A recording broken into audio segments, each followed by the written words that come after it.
Welcome, Brian. So nice to have you. Kia ora. Kia ora, kia ora. Kia ora, kia ora.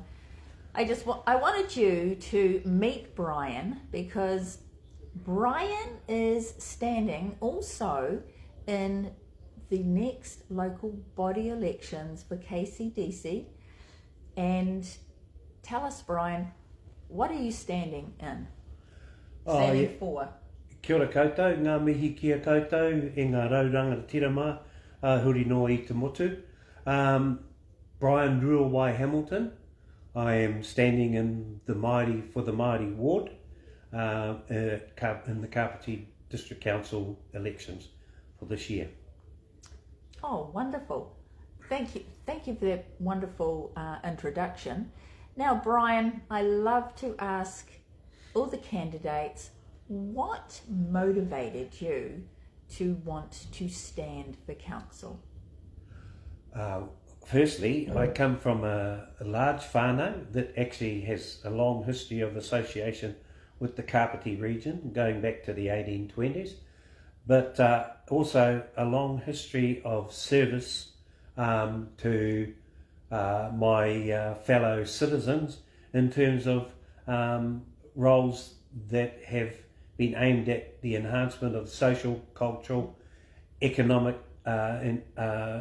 development of individuals and groups, basically, as a social worker, as an educator, as a member of central government and public service organisations and non-government organisations, or NGOs as they're called.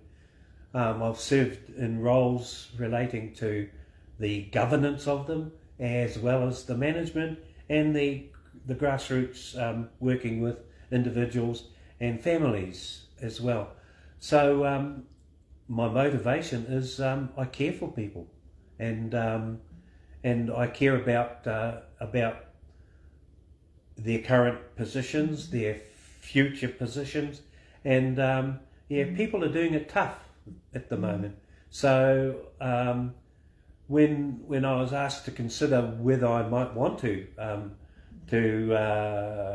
run for the newly created Māori ward, I said, yeah, sure. I think I can. I think I can carry out that role pretty well, given the experience that I've had in all those areas. So yeah. And how do you see joining a team? Because the team that you were a part of is We Love Kapiti. So how important is it to you? What do you see the benefit of team?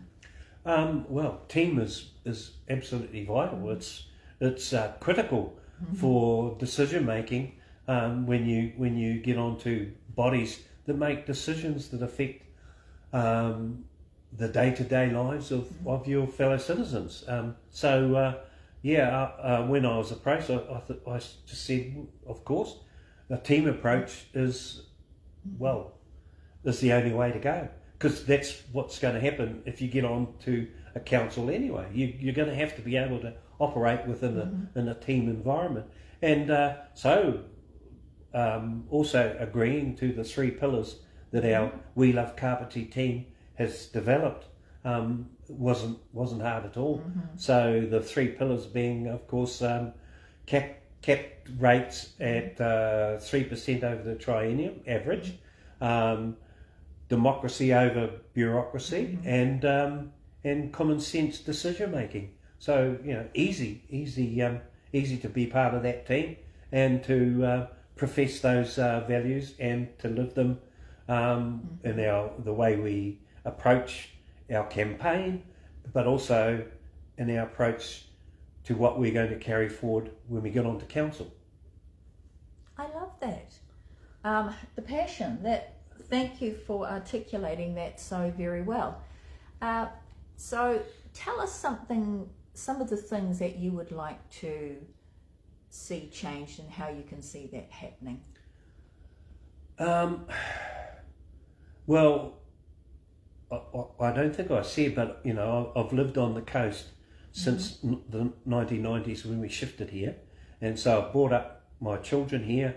I've lived and worked out of Kapiti. I've seen the many changes, and I think that it's a beautiful environment. It has a lot of potential, and with good leadership, we can take it on into the future in a way that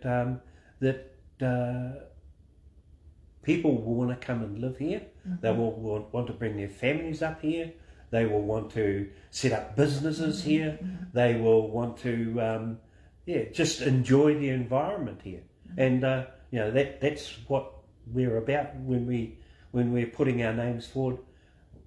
The We Love Kapiti group, when we're putting our names forward to be part of that decision making. So yeah. A question that I asked Chris earlier was about voters. We talk a lot about capping rates, but what of the young people? How can we, maybe you have some ideas, I didn't prompt you earlier about this, but maybe you've got some ideas of maybe how you could encourage the young people, or you're standing for the Maori ward, maybe even the Maori people. How could we best motivate them to get out there and vote? I don't know if I said, but I belong to a family of 9, and I actually have a brother who's, I have 2 brothers, but both are actively involved in joining up people to vote. Our people, in fact, my brother Keith, he's part of a team in the Hawke's Bay, up and down within Kahungunu, because I don't think I mentioned that I actually sit on the board of Kahungunu. No, This is my 3rd term sitting on, so it's the 3rd largest iwi, and so I'm on the board there, so I'm familiar with the governance issues involved there. So this medium here is one of the important ways of reaching young people. We have to accept the fact that Facebook and TikTok and all this electronic stuff is where young people communicate, and where they get a lot of the information from. So this format is really quite vital. Plus, there are 6 of us standing in the ward, so it's going to be a fairly full-on competition campaign. And one of the things, of course, is going and meeting the people and getting out and just face to face, or as we say in kanohi ki te kanohi, face to face. But just saying, get out there and vote. And there certainly is a campaign within the Maori political scene to get young people enrolled. I am actually an advocate of moving the voting age to 16. I don't know where the rest of but civil, the civil duties of being a voter.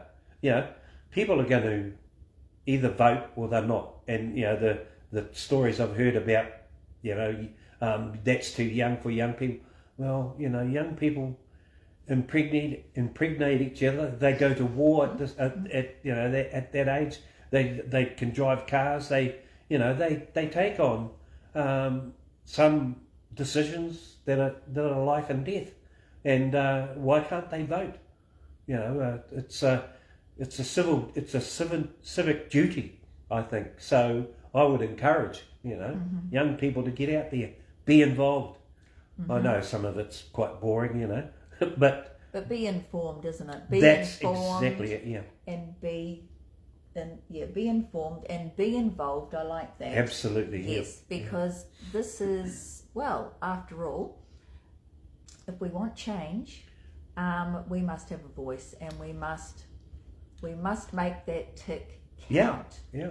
So for that voting paper, the Maori ward will be then, and we just want to look for We Love Kapiti. Absolutely.